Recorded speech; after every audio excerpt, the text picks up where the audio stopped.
Ya, bismillahirrahmanirrahim. Assalamualaikum warahmatullahi wabarakatuh. Alhamdulillah, Bismillahirrahmanirrahim. Wassalatu wassalamu ala asrafil anbiya'i wal mursalin Sayyidina Muhammadin wa ala alihi wa sahbihi ajmain. Rabbi shrah li sadri wa yassir li amri wahlul 'uqdatam min lisani yafqahu qawli. Untuk tema yang saya angkat hari ini tentang 10 sahabat Nabi yang dijamin masuk surga. Nah, ada juga istilahnya as-sabiqul awwalun, jadi orang-orang yang pertama memeluk Islam di luar dari 10 sahabat Nabi ini. Di antaranya yang saat itu masuk Abu Bakar As-Siddiq radhiyallahu anhu. Yang as-sabiqul awwalun itu ada 4 orang.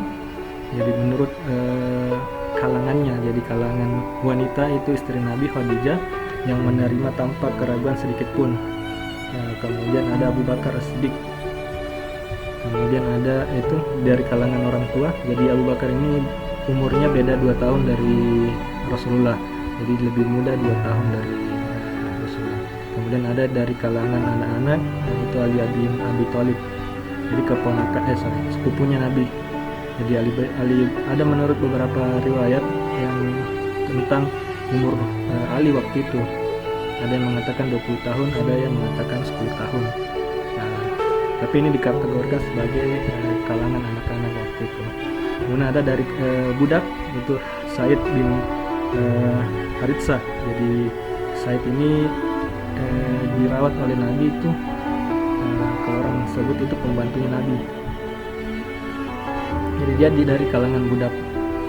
Bahkan Nabi ini sudah menganggap sebagai anak sendiri, tapi tidak disebutkan sebagai anak angkat, cuma dianggap sebagai anaknya sendiri.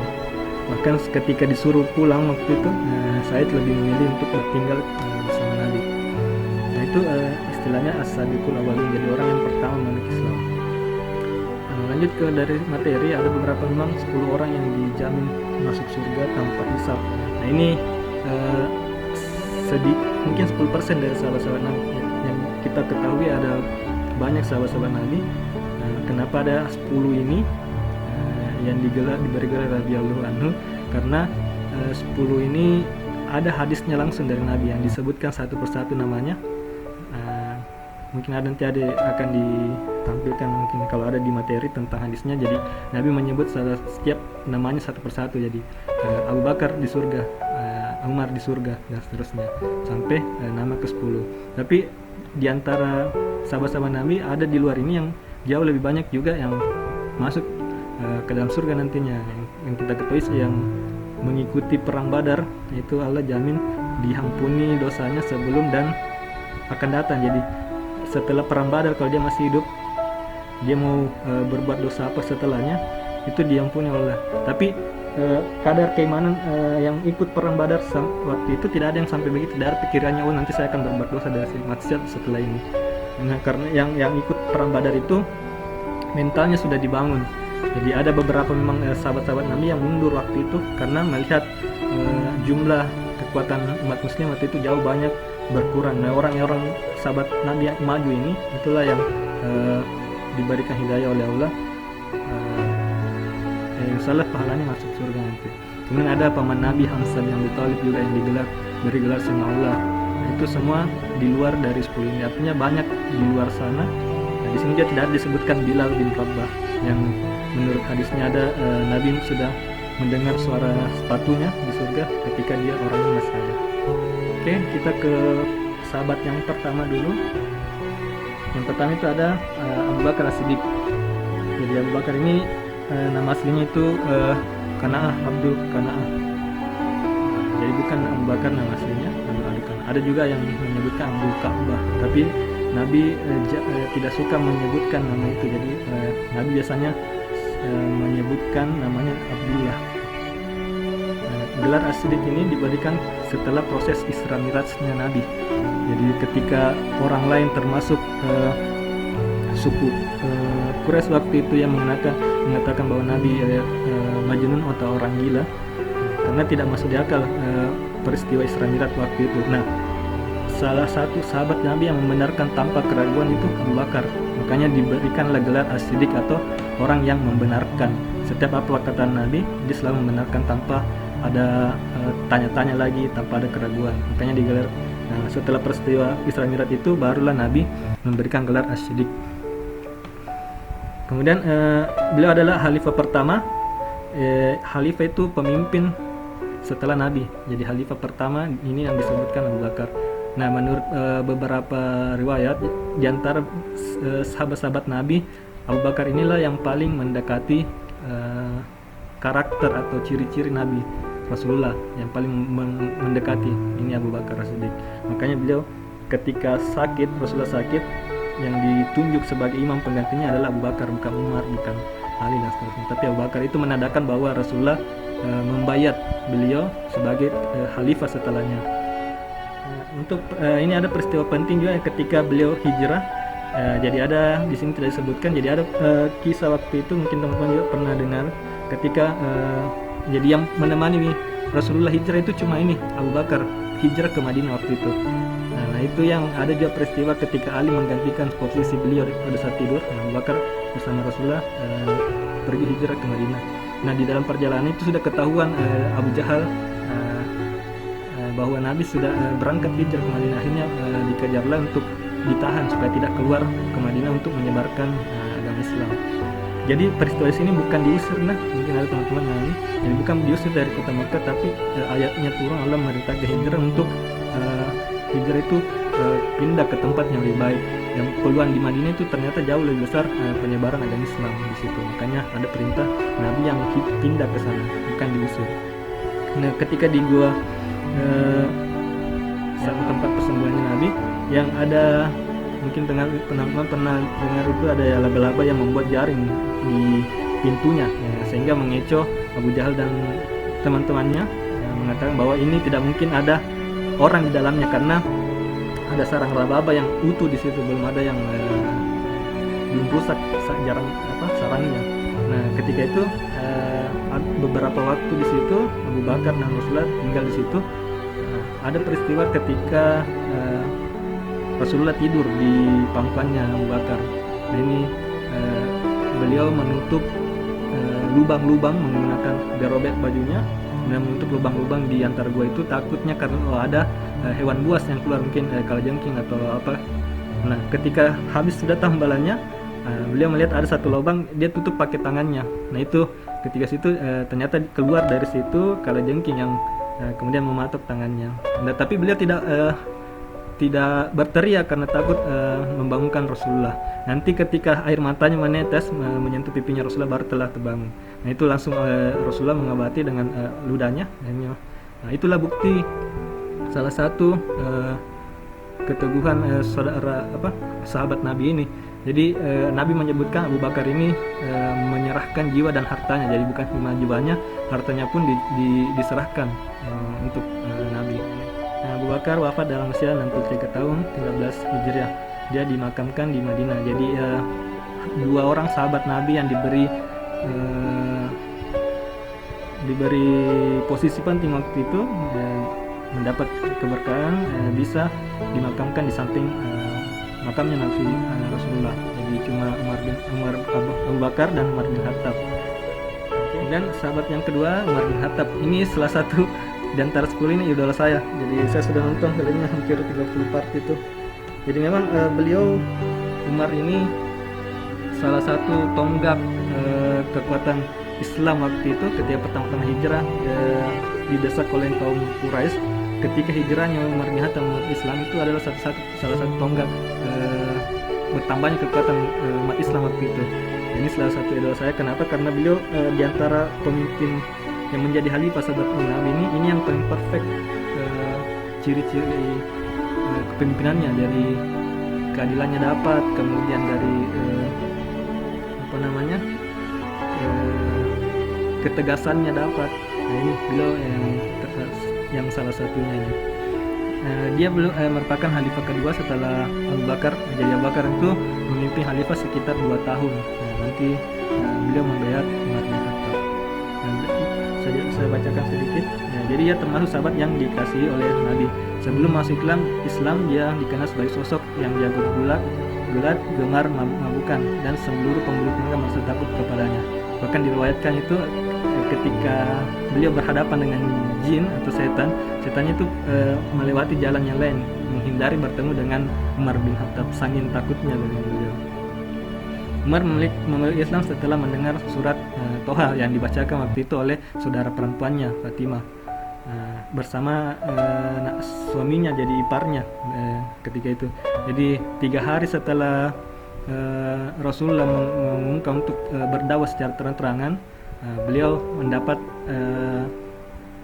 dari penduduk Mekah waktu itu mengatakan bahwa mengapa kamu tidak ke rumahmu melihat apa yang dilakukan oleh saudara perempuanmu. Waktu itu sudah memeluk Islam secara diam-diam, tapi waktu itu ketika Umar pulang, dia mendengarkan saudara perempuannya ini membacakan surat itu atau hak.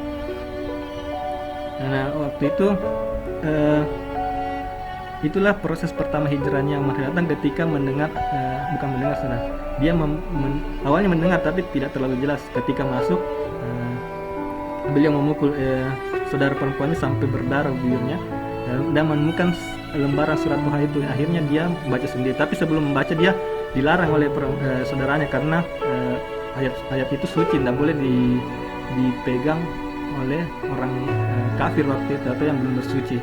Makanya saya tidak terlalu tahu proses bagaimana itu, apakah karena tidak diriwayatkan Umar pergi wudhu waktu itu karena belum Islam itu, tapi Umar mengatakan secara tidak langsung waktu itu sudah ketika kamu memberikan ayat itu, insyaallah bukan insyaallah dia bilang itu maksudnya yakin bahwa saya bisa saja saya akan berubah waktu itu perkataannya, kurang lebih seperti itu. Jadi ketika dibaca dia semakin yakin, akhirnya didatangi oleh Rasulullah.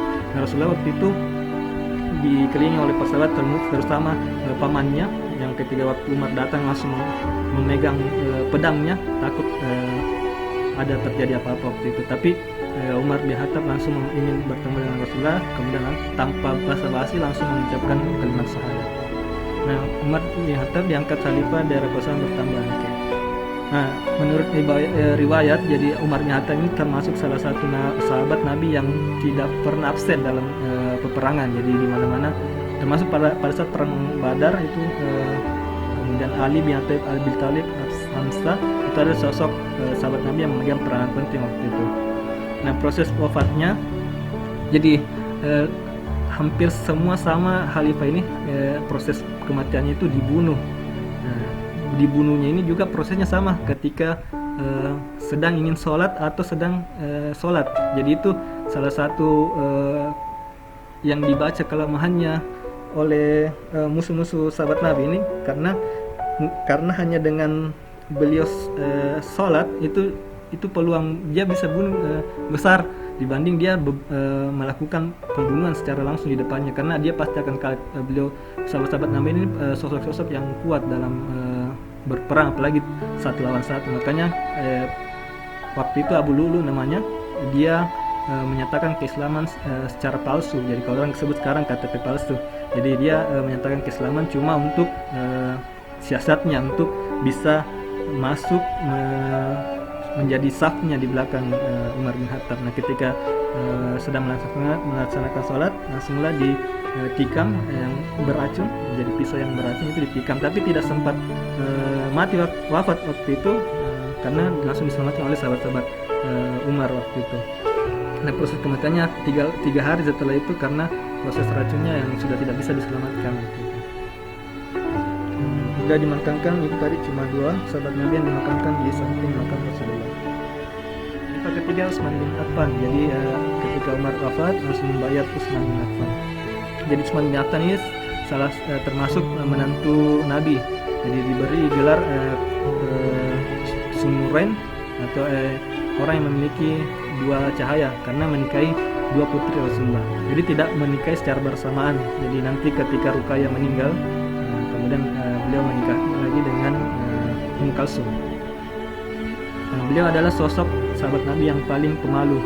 Bahkan diriwayatkan bahkan malaikat sendiri malu bertemu dengan Utsman karena sosoknya yang pemalu. Bahkan untuk memperlihatkan pahanya saja di depan Rasulullah itu tidak berani tuh. Jadi selalu ditutup dan seterusnya. Nah, di zaman khalifah inilah akhirnya dikumpulkanlah itu yang dari pelepah kurma ayat-ayat Quran dalam bentuk mushaf atau Al-Quran. di antara dua sahabat Nabi yang 10 ini ada dua orang yang sosoknya orang kaya waktu itu, yaitu Utsman bin Affan dan Abdurrahman bin Auf. Nah, beliau inilah berkat Abu Bakar As-Siddiq akhirnya yang memasukkan beliau ini ke dalam Islam adalah itu. Karena dalam dulu kayak sahabatnya jadi kayak satu kompleks dulu. Jadi Khadijah itu berteman dengan Abu Bakar, akhirnya dia Abu Bakar masuk Islam. Abu Bakar ini memanggil teman-teman kompleksnya, jadi kompleks saudagar lah istilahnya. Jadi ada Utsman bin Affan, ada Abdurrahman bin Auf, ada Thalha. Nah, jadi Umar bin Khattab yang banyak memperkenalkan sahabat Nabi ini ke dalam Islam. Jadi Utsman bin Affan ini salah satu saingannya Umar bin Khattab. Jadi Umar bin Khattab ini selalu menyaingi Utsman dalam hal tidak diragukan lagi kalau dari segi jiwanya. Nah, dari hartanya ini biasa beliau selalu kalah daripada Utsman, karena Utsman ini tidak tanggung-tanggung menyedekahkan hartanya. Jadi bukan karena kayanya langsung anggaplah dia pendapatan 100 juta misalnya per bulan, bukan cuma 50 juta dia sumbang, tapi kalau bisa 99,99 juta bahkan 100 juta dia sumbangkan waktu itu. Bahkan di perang Badar itu yang paling besar dia sumbangkan, dia sumbang. Nah, itu ada kisahnya sendiri tersendiri. Nanti insyaallah kalau ada waktu kita akan bahas sedikit tentang Utsman bin Affan. Bahkan sampai sekarang hartanya masih ada di Bank Makkah itu, ada atas nama Utsman bin Affan. Jadi mengalir terus digunakan untuk amal jariahnya. Utsman wafat pada tahun 35 Hijriah. Ketika itu dibunuh juga ketika membaca Al-Quran di rumahnya. Jadi ada yang memerangi dari atas, dari kiri kanan. Jadi kalau teman-teman baca kisahnya itu agak sadis pembunuhannya, jadi kayak G30 SPK seperti itu. Jadi betul-betul sudah mati ditebas lagi. Sangat sedih kalau teman-teman baca kisahnya lebih dalam. Oke, yang khalifah keempat Ali bin Abi Thalib. Jadi ini merupakan sepupu Nabi. Jadi pertama masuk Islam dari golongan anak. Jadi yang tadi itu ada beberapa perbedaan dari segi umurnya, kapan beliau bisa, ada yang katakan 20 tahun, ada yang 10 tahun. Tapi kalau dari segi anak-anak golongannya mungkin saja yang paling sahih itu yang 10 tahunnya.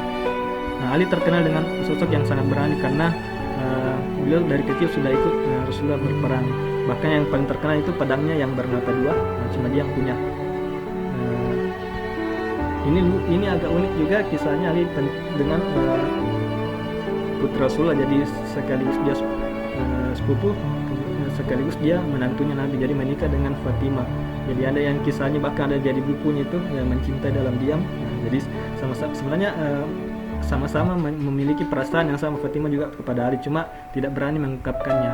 Bahkan sahabat-sahabat Nabi yang lebih senior sudah pernah datang melamar Fatimah. Ada Abu Bakar, Umar bin Khattab, Abdurrahman bin Auf, itu semuanya ditolak. Nah, ketika Ali disarankan oleh sahabatnya, kenapa bukan kamu yang mencobanya, dia malu kepada Rasulullah karena tidak memiliki harta yang banyak. Akhirnya waktu itu diberanikan diri ke sana menemui Rasulullah dan ditanyalah Fatimah. Akhirnya Fatimah ternyata memang dari dulu menginginkan Ali jadi imamnya waktu itu. Yang maharnya baju perangnya Ali yang sebagai mahar. Nah, peristiwa yang paling sering diceritakan ketika Ali menggantikan Rasulullah tidur pada saat hijrah.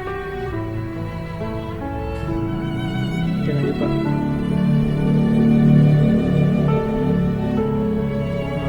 Contohnya ini dalam, jadi tadi saya sebut, jadi kalau bukan sementara sholat, sementara ingin sholat. Jadi itu beliau dibunuh ketika perjalanan mungkin sholat subuh waktu itu. Jadi ada peristiwa yang ketika khalifahnya Ali bin ini, karena ada dua kekuasaan yang, karena Muawiyah juga yang sahabatnya juga, Muawiyah bin Sufyan itu sepupunya juga mengklaim juga, jadi orang lain juga mengklaim bahwa dia membayat beliau sebagai pemimpin. Jadi ada dua pemimpin yang berseteru waktu itu, Ali dengan Muawiyah. Tapi Ali yang duluan, Ali diperangi waktu itu karena tidak mampu mengusut kematian dari Utsman bin Affan. Jadi belum mampu mengetahui siapa yang membunuhnya.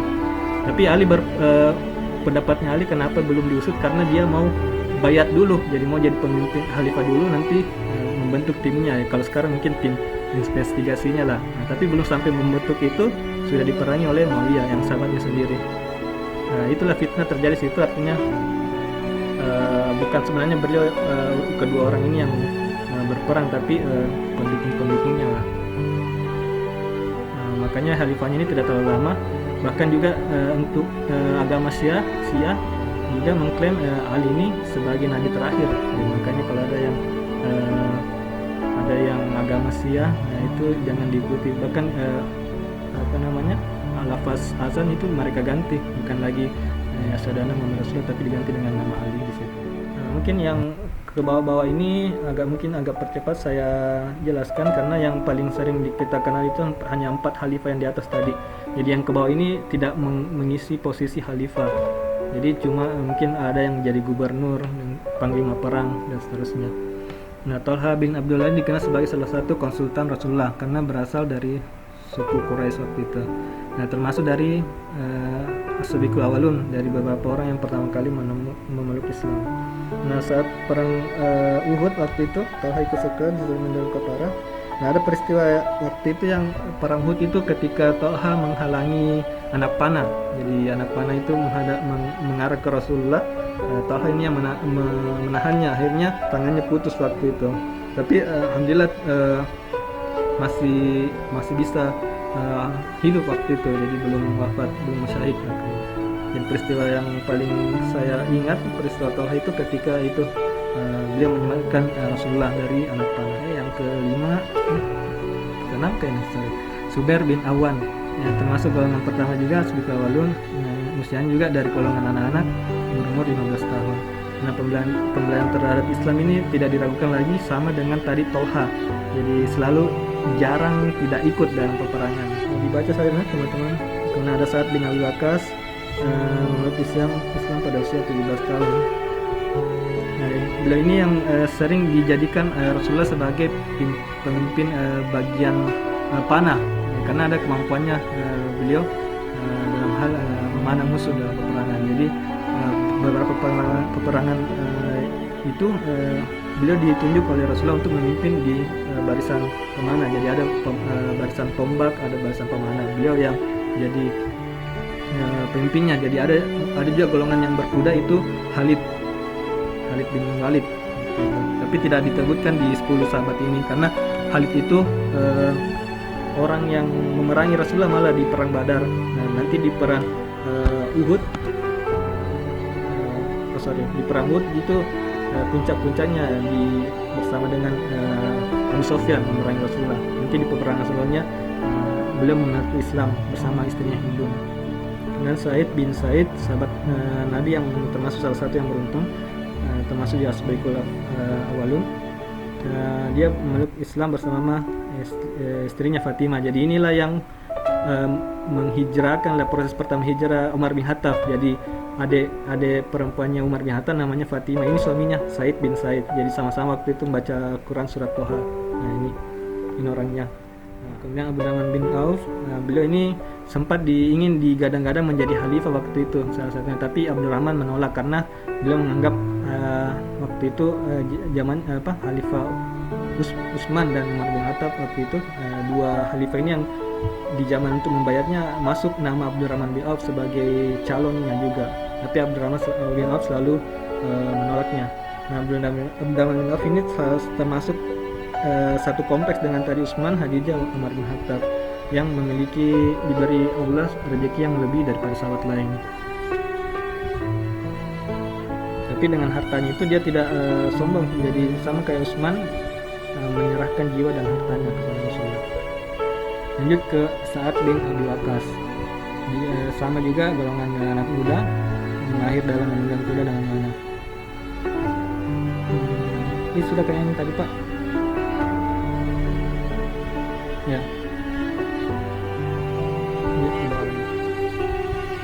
Abu Ubaidah bin Jarrah. Jadi di luar 10 ini sebenarnya banyak kalau teman-teman gali. Jadi ada Bilal bin Rabah yang nggak disebutkan di sini. Jadi proses hijrahnya juga itu Bilal ini ada juga Abdullah bin Mas'ud. Nah, tidak ada di sini. Waalaikumsalam. Nah, kenapa bilang? Jadi yang saya tekankan, jadi 10 ini bukan ini saja, nah, jadi disebutkan 10 sahabat Nabi yang masuk Islam karena ada hadisnya. Jadi berawal dari hadis itu dikelompokkanlah di sini. Cuma kenapa 10? Ya tidak mungkin Rasulullah menyebutkan satu-satu ya, Bilal masuk surga, masuk surga. Kalau Bilal kan sudah ada jaminannya, jadi beliau sudah meninggalkan sepatunya di surga, sementara orangnya masih ada. Masuk Ji, Bilal masuk. Cuma di 10 ini tidak, maksudnya yang 10 ini yang saya bahas ini yang ada hadisnya, ada yang mungkin nanti coba cari di Google itu ada hadisnya yang Nabi menyebutnya salah satu, Umar di surga, Abu Bakar di surga, sampai 10 itu. Jadi termasuk Bilal ada juga Abdullah bin Mas'ud yang mendapatkan wahyu lafaz azan itu. Itu mungkin nanti kapan-kapan kita bahas. Jadi yang mendapatkan wahyu mimpi dari Allah itu lafaz azan itu mungkin ada yang banyak belum tahu. Dari awalnya itu dari Abdullah bin Mas'ud. Jadi bukan Rasulullah yang memberikan harus mengatakan ini pada asal, tapi diberikan mimpi oleh Abdullah bin Mas'ud. Bismillah, mau tanya bagaimana cara Nabi menjalin persahabatan yang bisa diterapkan dalam kehidupan sehari-hari dalam persahabatan kita. Oke, jadi ada namanya itu apa di istilahnya itu friend until jannah. Jadi teman-teman harus pintar-pintar dari sekarang memilih teman, karena itulah yang akan memberikan syafaat bagi kita. Jadi ini ada juga saya baca di Al-Quran terjemahannya. Jadi banyak nanti di neraka itu akhirnya baku tagi-tagi ki. Nah, menyesalkan saya berteman sama kau. Ini bahasa bukan bahasa Quran. Jadi ada bahasa gitu. Jadi menyesalkan berteman sama kau, ternyata kau bawa aja ke neraka misalnya. Jadi jangan sampai teman-teman salah pilih teman. Nah, kalau ada yang misalnya teman-teman melihat ini kayaknya belum hijrah, maksudnya nakal dan seterusnya. Nah, itu kalau bisa teman-teman hindari. Karena jujur saya pribadi banyak teman-temanku yang masih minum, masih sering dugem, kalau sekarang itu istilahnya dugem, itu pelan-pelan dihindari. Dan sampai kita misalnya sudah hisapnya sudah misalnya ditentukan sudah masuk surga, akhirnya ketika hari menagihnya akhirnya kita tidak jadi masuk surga karena kita berteman dengan orang-orang yang terkait itu. Bisa belum terjawab tadi Mer, jadi bagaimana diterapkan gitu. Nanti Merina yang jelas intinya itu pintar-pintar cari teman. Kalau lihat ada yang misalnya bisa membawa kita kepada kebaikan misalnya, atau sering ajak kita kajian, ya itu yang temani yang lepas karena itu yang akan memberikan kita syafaat nanti. Nah Ermi, bagaimana Bilal terdengar suara sembahyang selama? Amalannya itu yang Bilal selalu menjaga wudunya. Kemudian setelah wudu dia selalu sholat 2 rakaat. Jadi sholat wudu namanya, sholat sunnah wudu. Itu yang dikatakan Nabi, jadi tidak harus orang kaya tuh untuk bisa menyumbang hartanya, sedekah dan seterusnya. Kita dalam kondisi yang miskin saja kita bisa peluang kita masuk surga itu besar. Dengan cara apa? Yaitu tadi menjaga wudu. Jadi mungkin udah cukup mungkin waktu, jadi bisa mungkin sedikit. Jadi tips untuk menjaga wudu tuh begini. Jadi setelah mungkin salat subuh tuh kan ambil wudu ki. Kemudian jangkit tidur sampai mungkin duha atau salat fajar mungkin atau apa, itu ngambil wudhu lagi, atau duha lah, kita mandi dulu, di situ kita buang air memang mungkin, kemudian ambil wudhu lagi untuk salat duha misalnya. Salat duha ke duhur kan dekat ki, mungkin 2 jam, masa tidak bisa tahan itu, jadi tahan ki yang tidak buang air. Nah ketika mau salat duhur, buang air ke situ, ambil lagi wudhu, salat. Nah duhur ke asar kan dekat juga, atau mungkin tidur siang dulu, itu bisa. Ambil wudhu itu jaga wudhu, tidak buang air sampai itu. Kemudian asar ambil wudhu. Asar ke maghrib dekat lagi, cuma 2 jam. Apalagi ke maghrib ke isya mungkin 1,5 jam, jadi jaga di situ. Nah ketika mau tidur buang air, ambil lagi wudhu. Nah tidur maki, tidak mungkin ki bangun kencing di situ, maksudnya buang air kecil sementara tidur tuh misalnya sudah besar maki. Jadi itulah proses kalau teman-teman mau belajar, memang awal-awalnya berat ki menjaga wudhu itu, tapi kalau dibiasakan akan terbiasa ki. Ada pernyataan Nabi Muhammad menganggap para sahabat bukan saudara, sedangkan kita tidak pernah melihat Rasulullah saudara. Bukan saudara, umat terbaik. Jadi saya luruskan. Jadi ketika itu ada bertanya, Rasulullah siapa di antara kami sahabat terbaikmu? Tidak dikatakan Umar, tidak dikatakan Abu Bakar dan seterusnya, tapi dikatakan umat setelah saya. Jadi beliau mereka, jadi umat yang terbaik itu umat yang tidak pernah melihat Nabi, tapi meyakini bahwa beliau adalah Nabi terakhir, Rasulullah, meyakini bahwa Allah satu, kemudian mewakili Nabi, kemudian mengikuti ajarannya. Makanya kita dikatakan umat terbaik. Kalau yang dulu kan beliau mendapatkan langsung ajaran dari Rasulullah, jadi besar pulang mereka memeluk Islam. Oke. mungkin tinggal 1 menit, jadi mungkin saya tutup saya dulu Pak. Subhanakallahumma wa bihamdika asyhadu an la ilaha illa anta astaghfiruka wa atubu ilaik.